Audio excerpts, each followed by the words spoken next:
안녕하십니까. 법교과 재산 2팀 최영훈 팀장입니다. 이번 시간에는 상속증여세 개정 내용에 대해 설명해 드리겠습니다. 첫 번째 주제는 가업 상속 공제 및 가업 승계 증여의 사업무관 자산 범위에 관한 내용입니다.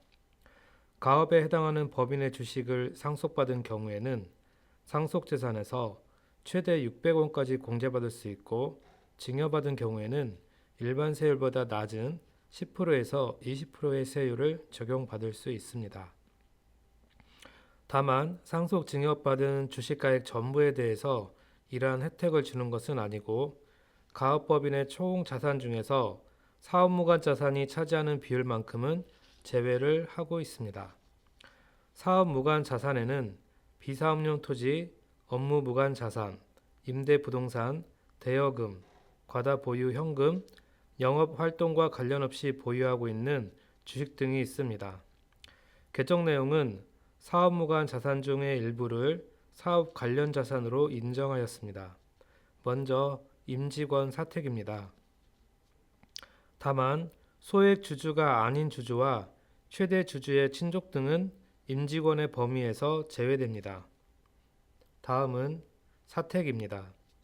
사택의 기준은 국민주택 규모 이하이거나 기준 시가가 6억 원 이하인 주택으로서 5년 이상 계속하여 무상으로 제공하고 있는 주택이어야 합니다. 다음은 임직원 학자금과 주택자금입니다. 학자금에는 임직원 자녀의 학자금도 포함되고, 주택자금은 기준 시가가 6억 원 이하인 주택으로 제한하고 있습니다. 마지막으로 과다보유 현금입니다. 종전에는 직전 5년 평균의 150% 초과분을 사업 무관자산으로 보았는데, 개정 내용은 200% 초과분으로 상향 조정하였습니다. 두 번째 주제는 가업상속 공제 대상 업종에 대한 내용입니다.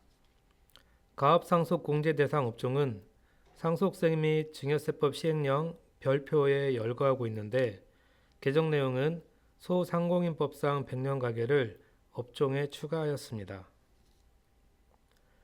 상속세 및 증여세법 시행령 별표는 보시는 바와 같이 제1호에 한국표준산업분류에 따른 업종이 열거되어 있고, 제2호에는 개별 법률의 규정에 따른 업종이 열거되어 있습니다. 이번에 신설된 조항은 제2호 러목으로 소상공인 보호 및 지원에 관한 법률에 따라 100년 소상공인으로 지정된 소상공인이 운영하는 사업으로 규정하고 있습니다. 세 번째 주제는 동거주택 상속공제에 대한 내용입니다. 동거주택 상속공제는 보시는 바와 같이 피상속인과 상속인이 10년 이상 계속하여 하나의 주택에서 동거하여야 한다는 거주요건, 1세대 1주택이라는 보유요건, 무주택자 또는 피상속인과 공동으로 1주택을 보유한 자로서 피상속인과 동거한 상속인이라는 상속인 요건을 모두 충족하여야 합니다. 이러한 요건을 충족하면 상속재산에서 최대 6억 원까지 공제받을 수 있습니다.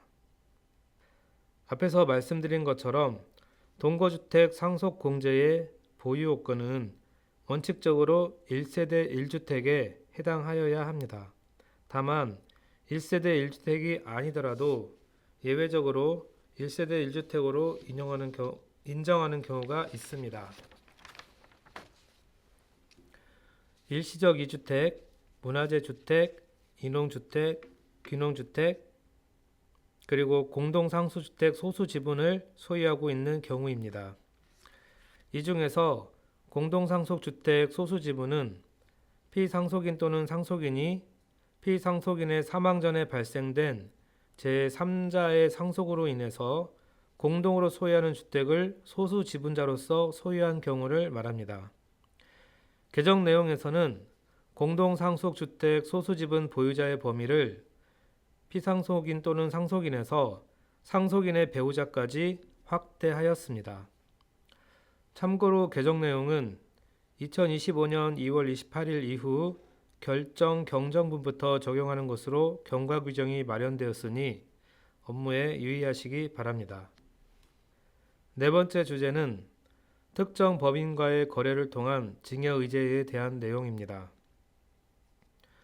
특정 법인이 지배주주의 특수관계인과의 거래를 통해서 이익을 얻은 경우에는 지배주주 등이 증여받은 것으로 보아 증여세를 과세하고 있습니다.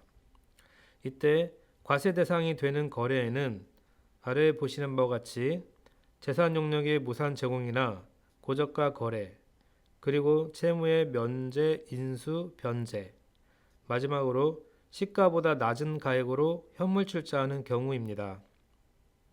개정 내용은 이러한 과세 대상 거래에 자본 거래를 통하여 이익을 분여하는 거래를 추가하였습니다.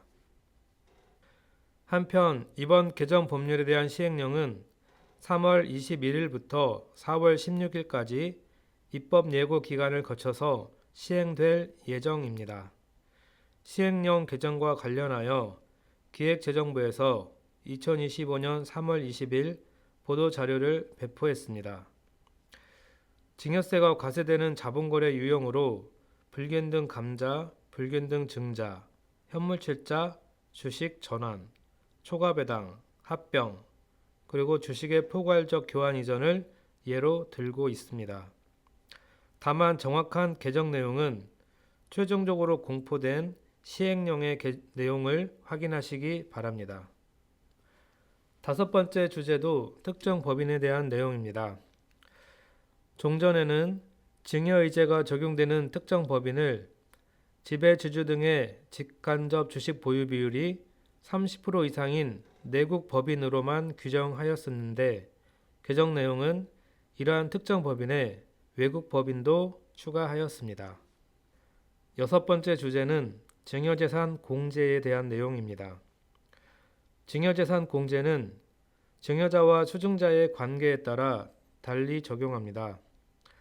먼저 배우자로부터 증여받은 경우에는 6억 원까지 공제받을 수 있습니다. 그리고 직계 존속으로부터 증여받는 경우에는 원칙적으로 5천만 원까지 공제받을 수 있으나 수증자가 미성년자인 경우에는 2천만 원까지만 공제합니다. 직계 비속으로부터 증여받는 경우에는 5천만 원까지 공제받을 수 있고 6촌인의 혈족이나 4촌인의 인척으로부터 증여받는 경우에는 1천만 원까지 공제받을 수 있었습니다. 개정 내용은 1천만 원까지 공제되는 친족의 범위를 4촌인의 혈족이나 3촌인의 인척으로 조정하였습니다. 일곱 번째 주제는 가업승계 증여세 과세 특례에 대한 내용입니다. 가업승계 증여세 과세 특례는 18세 이상 거주자가 60세 이상 부모로부터 10년 이상 계속하여 경영한 가업의 주식을 증여받고 가업을 승계한 경우에 적용합니다. 이 경우 세액은 증여재산 가액에서 10억 원을 공제한 다음 10%에서 20%의 낮은 세율을 적용하여 산출합니다. 증여세 과세 특례 대상은 가업 상속 공제가 적용되는 업종을 영위한 중소기업과 매출액 5천억 원 미만의 중견기업입니다. 이 경우 증여자는 최대 주주 등으로서 발행주식 총수의 40%, 상장기업은 20% 이상을 10년 이상 계속하여 보유하여야 합니다. 개정 내용에서는 증여자의 대표이사 재직 요건을 추가하였는데 증여자가 가업 영위기간의 50% 이상을 대표이사로 재직하거나 증여일부터 소급하여 10년 중 5년 이상을 대표이사로 재직해야 합니다. 이상으로 상속증여세 개정 내용 설명을 마치도록 하겠습니다. 감사합니다.